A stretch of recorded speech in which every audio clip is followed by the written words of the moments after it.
Hey guys, how's it going, Kripparrian? So today's going to be a completely different video. In fact, it's going to be a video where you don't actually see Kripp for most of it. It is going to be something special indeed. So a few days ago, I made a video about buffing bad cards. Just to keep it brief, because, if you missed a video, you probably should see it before this one. Link it for you guys there. Just to reiterate, I think that buffing bad cards is overall really good for the game, and doing it over time is basically something that can lead to the game being in a constant state of chaotic updates, which I thought would be really good. Also, it seemed to me like it would be an effective use to push out content, because I think most players who play Hearthstone in the long end don't really care if, this expansion introduced new cards has like Ragnaros or Nefarian or something like that. They just care that new cards are being introduced. And I think that was very easy to do by just changing bad cards to be not necessarily like great, but just to an acceptable level, as the power level of most cards on average has gone up since the release of Hearthstone, while most of the cards in the original set have not changed. So, sometimes I make some pretty decent videos, and sometimes I suppose some people at Blizzard taking a liking to some of the points I made. And this was one of those times. And the senior game designer on Hearthstone at Blizzard, Brode, actually took some time to talk about the subject, but to give his counterpoints on my arguments of the goodness of buffing the bad cards. And I'm gonna have for you guys his uninterrupted video. I am putting this with their permission as part of my video, and you guys will get to see some really cool stuff. You'll get to see some of the inner minds at Hearthstone, what they think about the subject, and generally how they perceive the game, specifically on this point. And it is tangented off a little bit, so you get to see a few things, how they see balance, what they spend their time on. A lot of really cool stuff. I watched this video several times already, and now you guys get the chance to. At the end of the video, I will give my counterpoints to his arguments, because, of course, there's going to be some of those. So hope you guys enjoy Brode, and I'll see you guys in a little bit. Greetings! My name is Brode, and I'm trying something new here. Often I reply to tweets on Twitter or maybe on a Reddit post now and again. And I saw a great video by Kripparrian himself, and I felt like Kripparrian, I love his videos, and I love watching him and feeling like I'm connecting with him. And so I thought maybe I'll try the same thing. Maybe I'll do a video like Kripparrian in response to Kripparrian's video about buffing bad cards. I have a lot of thoughts on buffing bad cards, and I think Kripparrian's video was very interesting and very compelling, and so I'm going to make some counter arguments, and you guys can let me know if you think they're compelling, if you think they're reasonable, on Twitter or in the comments, and we can have a dialogue about it. And if you like this type of thing, if you like this type of communication, then maybe we'll do more of it. So let's get down to it. Bad cards. Should we buff them? And if so, how often? And I'm going to go ahead and talk a little bit about kind of the first, I think, fallacy that kind of permeates this conversation, which is that the perception that buffing a card that exists by some stat or some new line of text or something is easier than making a brand new card. That makes sense because we don't have to commission new art or new VO or do the new golden animation or any of that stuff. So that's cool. But what actually happens is when you change the environment, when you make a change to a card, you actually have to test that new card in hundreds of new games with all of the current cards, because now maybe this deck that was popular is no longer popular, and then this whole new deck type comes out, and we need to make sure that the environment doesn't spiral out of control. Obviously, when you change one card, it can have massive impact in the entire game. We changed Unleash the Hounds from plus on attack and charge, and suddenly Dragonhawk, the Wind Fury Dragonhawk is no longer played in any decks. So, and a whole slew of different decks are popular. So we have to be very careful when changing cards, and so it takes a lot of testing. When we do a new expansion or adventure, we do a lot of testing. That's part of the release process. And so there's already hundreds and hundreds of games being played at that point, and it's for this specific environment we're working on. And we understand a lot about that environment before we ship those expansions. So doing that long process of testing every X number of weeks as we potentially buff older cards actually would slow us down from releasing new cards.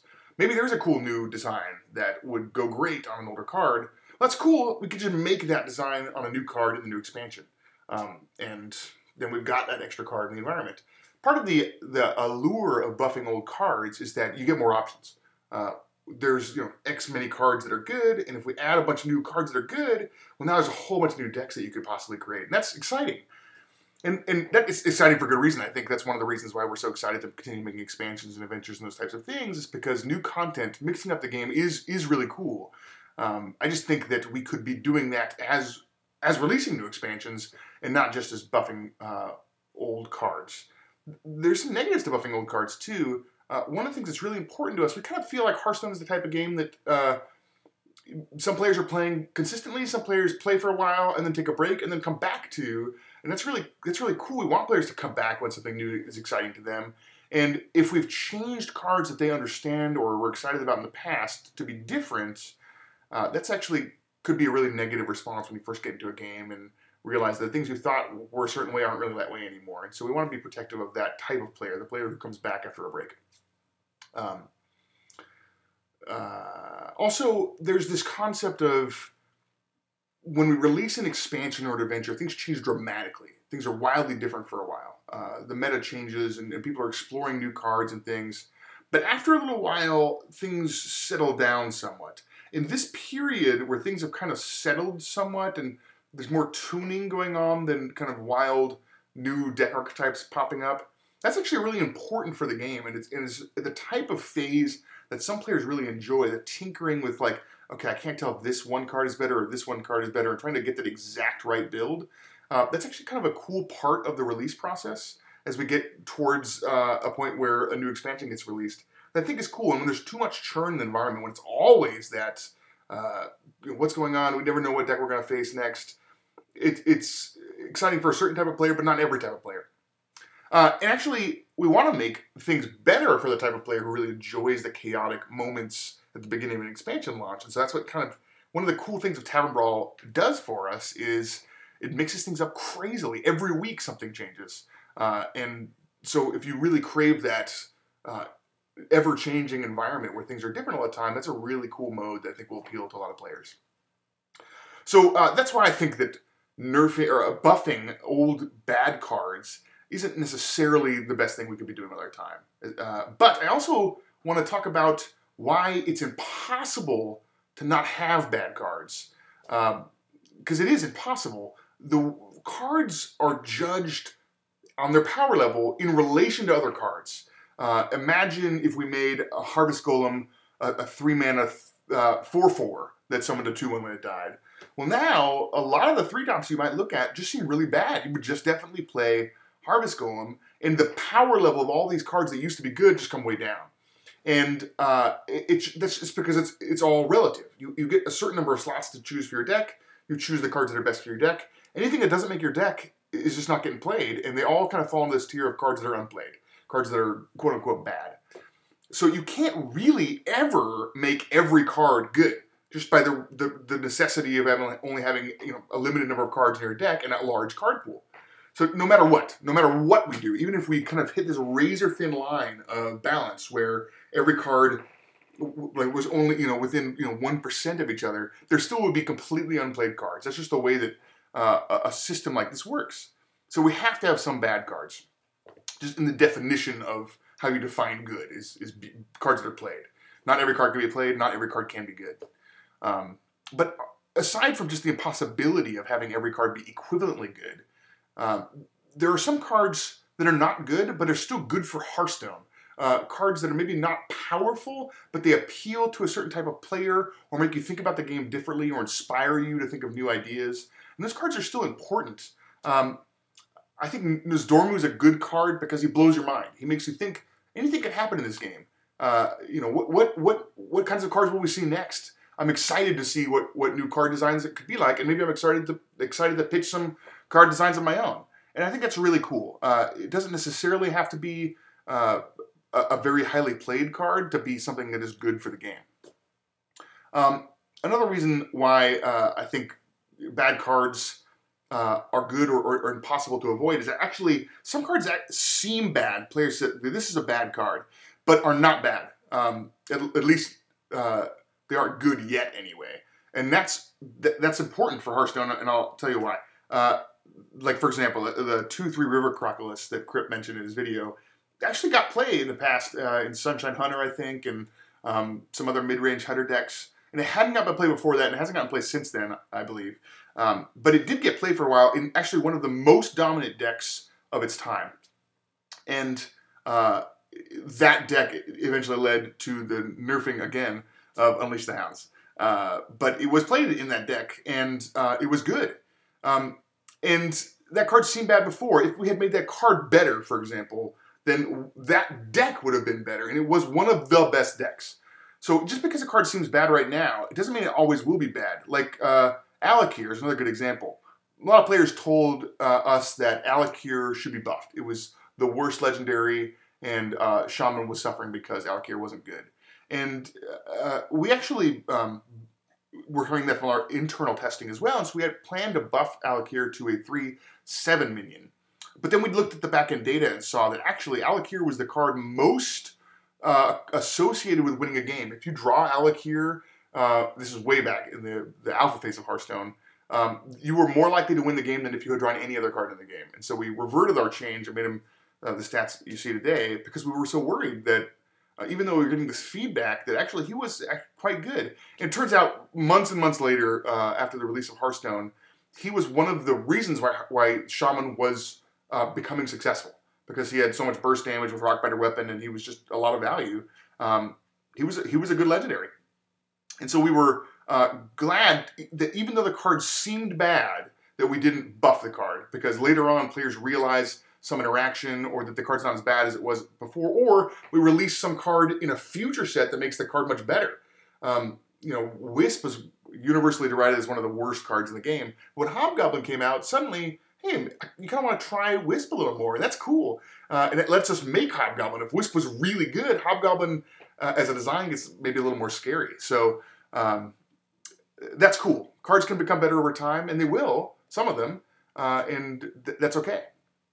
Also, kind of the reverse of that, where the reverse of that some cards seem bad but are actually good. Some cards seem good but are actually bad. And those types of cards are really important, especially for the new player experience. Jocelyn Moffat, one of the hosts of the Angry Chicken podcast, which I enjoy, really liked Eye for an Eye. She thought Eye for an Eye was a really great card. And the other hosts helped explain to her why it's not a good card. And it's actually kind of complicated to understand why that card's not good. You have to understand about card advantage, about value, about board control. And those are kind of complicated concepts for a player who's brand new to card games. And so having cards that are bad, and you have to understand the complicated concepts to understand why they are bad, actually help elevate you from a new player into the type of player who understands these complicated concepts and can help analyze cards a lot better. And so that journey of discovery and understanding and learning is actually really important to the new player experience for a lot of players. So having no bad cards is not a better world than having some bad cards. And finally, actually, this is kind of not related to game design. This is just kind of my own personal feelings about having cards like Magma Ranger in the game. I really like having like the trash tier level cards in the game because they are touchstones for the community. Talking about Magma Ranger as a really awful card is useful. It's fun. People make videos about their experience trying to win with Magma Ranger. It's it's kind of a underdog, if you will, and that is cool to have sometimes. So there you have it. That's my arguments on buffing old cards. It's a lot of more work than it seems. It's interrupts, especially if we do it mid-cycle, interrupts the cycle of tuning, which I think is important and fun. And it corrupts the experience a little bit for returning players, which is really important to us. Also, it's impossible to make every card good, so some cards will be bad no matter what we do. Different cards appeal to different players. Not every one of them is meant to be tier 1, and that's okay. Some cards that you think are bad are actually good or will be good in the future. And some cards are... Having bad cards is useful for that experience of teaching new players how to become good players. So that's it. That's my thoughts on that.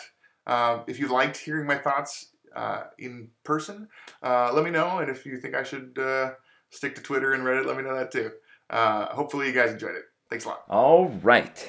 What segment that was.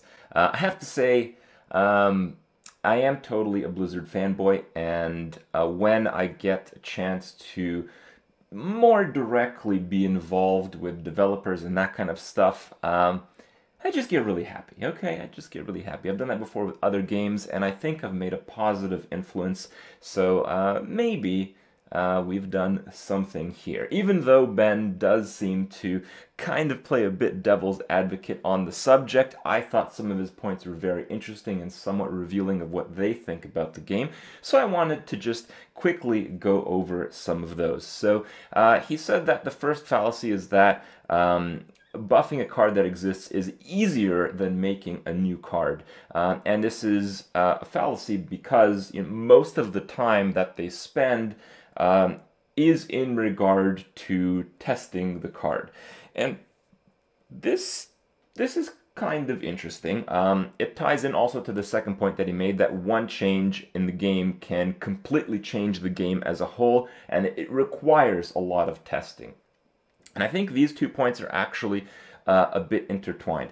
So the first, I'm sure it does take a similar amount of time when they test that much for each of the cards they introduce. But I still think that some of the content, while I find it really cool, I think a lot of people might not. Like, I think there is a decent amount of development time coming up with the idea of an expansion, the type of themes, coordinating cards with those themes, and then actually making the cards. Like, with Blackrock Mountain, they had to make Blackrock Mountain-y cards with Blackrock Mountain-y abilities. Then they had to make the Blackrock Mountain as part of its own thing. So this is development as well. So I agree. If you do test that much on each card, maybe the time is similar, but I still think you can maybe min-max and save some time on that content, even though I love it. But okay. I will concede to this. I do want to say that I think Blizzard kind of overstates the balance aspect of the game. The game is usually in fairly good balance, but I think it doesn't have to be. I think that if you're constantly updating the game, people are always trying new stuff. It doesn't really matter if it's balanced. It just has to be roughly balanced. I think it's something really cool. It may be harder to actually do than just me talking about it, but kind of propel a mass of chaotic decisions within a direction. Maybe it's poorly stated, but that type of idea. So if you change this, if you change that, you don't have to be too extreme with the changes, but just always changing it, even if there's a really good deck for a short period of time, the time that it takes for people to understand how good the deck is before another really good deck pops up, and this process, just cycling through makes it so I think the game as a whole stays fresh, and it doesn't need to be perfectly balanced to be in that state, I feel. Ben also talked about players who come back get a negative experience when the cards in their existing decks are different or don't work the way they expected them to. So basically, they want players who come back to the game to feel a very similar experience. And okay, I think I can understand that. I just feel that most players who come back to the game often just buy like cards from expansions anyway, and that's kind of how they get back into it. It's not like most like decks from like a year ago are really that good anymore, save for very, very few, like, you know, maybe Freeze Mage and Handlock. That's about it.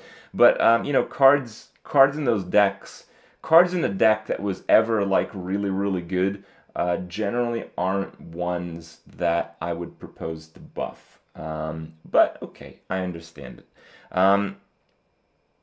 Ben also likes that there is this phase where people play the same stuff a lot, and it's like the fine-tuning stage in the decks. So, you know, people understand that Grim Patron is like really good, and then they practice it, and then people start realizing that maybe this one card or maybe these two cards are not so great, and they switch those out for something else, and it doesn't make a big difference, but it might make a big enough difference to where those players reach the top of the ladder at the end. And yeah, I guess it's a pretty cool process. This process, though, absolutely does not apply to me. I make a completely different deck every time I play Constructed, and sometimes these decks win like 15 games in a row, and after one loss, I just play something else. So I understand that, but I'm going to argue for what I like in the game, and that is absolutely not at all what I like about Hearthstone. But okay, I do see that some people like that aspect of the game. Talking to some other pro players on, you know, some casting gigs that I get, some tournaments I attend, some pro players, actually not all of them, but some of them do advocate this fact that they do like the fine-tuning stages, playing something a crazy amount of times until they're exceptionally good at it. It does also go over the Tavern Brawl mode of it introducing this chaotic aspect to the game, and I cannot be happier with the idea of Tavern Brawl. The Tavern Brawl idea was actually announced, I guess, after I made the Bad Cards Don't Need to Exist video. So, yeah, okay. I don't know if I would have said everything in that video had I known what they were just about to release. So they're absolutely right on this. I think Tavern Brawl is exactly the type of Hearthstone that will appeal to me. And I think with that system, if it's executed well enough, will keep both sides of play pretty pure. Constructed will be people who want to play the same stuff again and again and again and again and again. And Tavern Brawl will be towards, you know, leading towards people like me who want to play something different every single time they play. Ben also talked about it's impossible to have bad cards. You can't make every card good. I said when every card is doing 1% on one another, you still have bad cards. That's totally true. I think some of the suggestions I made in the video and the point I was getting across was not that, you know, every card needs to be exactly the same and that we need to remove bad cards altogether. It's just that, like, you know, you have Bloodfin Raptor and you have Knife Juggler, and this is not even the most extreme example. This is a pretty simple one. So the Beast tag would have to be so ridiculously valuable for you to actually play the Raptor over a Knife Juggler that the other beasts that are actually good will be so obscene that it would completely get nerfed. So, you know, Bloodfin Raptor is a 2-drop beast, and people will play Knife Juggler over it because it's just crazy amazing compared to it. And if the beast tag was really, really good, people still wouldn't play Raptor. They would probably play Haunted Creeper, right? Because that is a 2-drop beast, and it's already pretty good. So there are some cards that are like really, really bad and not exciting and not really that cool and don't really add anything at all to the game. So while I can understand, you know, you don't have to buff a lot of the cards, cards sitting in the mediocre region is okay. The point I'm trying to get across is, like, why not? You know, I don't see what really impacts from, you know, giving Bloodfin Raptor just some meaningless ability, just something small, just a little bit of flavor. So maybe if beasts actually like are a thing, maybe you'd consider playing that. So basically, like, I feel right now the really good cards, they're like 9 out of 10, 10 out of 10, but like the bad cards are like 2 out of 10. I think you want for at least, because we'll get to the rest of his points in a second. For at least the players who are already playing the game, you want most cards to be like at least a 6 out of 10. You don't want 1s and 2s. You don't need Magma Rager, is my point. You don't need Magma Rager to have interesting plays within the game. He also mentioned that Nosdormu is a good card because it blows his mind. Nosdormu blows my mind too, actually, and Nosdormu is awesome. What I would like is for my mind to be blown in more games through Nosdormu. So, like, I don't play ladder that much, but I've never played against Nosdormu. I would like to play against Nosdormu. For that to happen, Nosdormu would have to not suck. Right now, Nosdormu sucks, so people will not play him. So my mind will not be blown, even though the potential for my mind to be blown exists. People will not blow my mind because people will not play Nosdormu. So yes, this is kind of back to the earlier point that I made, that cards, you know, Nosdormu doesn't have to be like a totally insane card, but, you know, maybe we can make him a 6/10 for 9 mana, just 2 off the attack, plus 2 on the toughness. It still would kind of suck, but maybe some people who actually want to blow the mind of other players won't have to lose a ton of games in this process. So that's kind of what I was trying to get at. He also mentioned that bad cards sometimes come around the meta. You know, they become good. Rivercroc was good for a time. Rivercroc was good for a time, but Rivercroc was good for a time, I believe, around the time of Nax. And a lot has changed since that. I think these vanilla cards are getting less and less valuable. The beast tag, for instance, is less and less valuable over time because there are other tribes, there are other cards they're competing with, and they're becoming more and more and more irrelevant, and their chance for actually to come around is significantly less. And if it does come around, I don't really think that's that big of a deal. I mean, I'd like to play against Rivercroc. Why not? Cards can become better over time. You know, I actually don't think Wisp is a bad card. I think if I were to buff every single bad card, I would still not buff Wisp. I think Wisp is great where it is, but I can understand how, you know, they want to make a card like Hobgoblin, and if a lot of the one-attack creatures, you know, might be too good, it might be hard to introduce Hobgoblin, but at the same time, you could just make Hobgoblin not do +2/+2. If most of the cards are somewhat balanced, you can just make Hobgoblin do +1/+1 or something like that. And it does kind of change the design space a little bit, but I don't really think it's that negative of a way. He also mentioned how bad cards are good for the learning process of new players, and understanding why a card is bad makes someone a better player, because now they understand that that attribute, that trait, that like parameter to the card is why the card is bad. And I actually think this is the most profound reason to not buff bad cards. I completely agree with this one. I think because there are so many bad cards in Hearthstone, players have a very easy time, a very natural learning curve. You know, you play like a crappy card because that's what you start with. You get a slightly better card, and as you get more packs, you get slightly better cards than that. And you get to see why the cards are better. You get to naturally learn from the game. So, okay, that's fine. I think if there is any reason to not buff bad cards, it is that one. I think the new player experience is very important. Attracting new players to not a new game is extremely important, and I think anything you can do in that domain is something you should do. But at the same time, we could maybe buff a few things, right? It'd be pretty good. It'd be pretty good. So yeah, that's about it. You know, in closing, some great stuff from Ben Brode.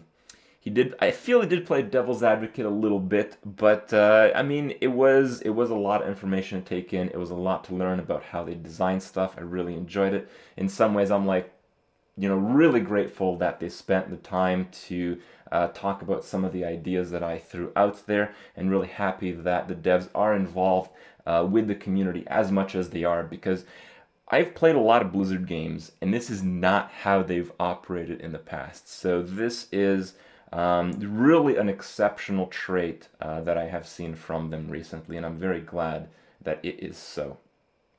So that's it, guys. Hope you guys enjoyed the Brodester, the Krippster, and all the cool info in between. Hope you guys enjoyed it. I'll see you guys tomorrow.